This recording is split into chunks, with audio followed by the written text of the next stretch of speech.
Today I'm going to be showing you how to fix Hamster Kombat not launching. Now I'm going to be showing you 3 different methods in this video, so if it's not working, it better be working after this video. But the first thing you do is you go into the App Store, and we can actually just simply search for the Telegram app, which is the app that Hamster Kombat runs on. And you can see if we click on it, we're just checking to see if it's up to date, because simply Hamster Kombat will not launch if it is not up to date. So I just recommend auto updates are on or Telegram is up to date. Then we can go into settings and actually simply go to the bottom, click on apps, and you can even search for Telegram itself in this panel.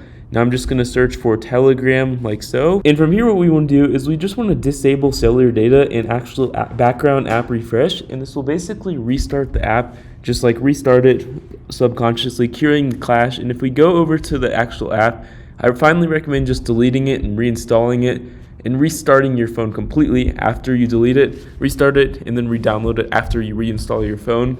Just restart it, and yeah, that should fix your issue of Hamster Kombat not working simply like so.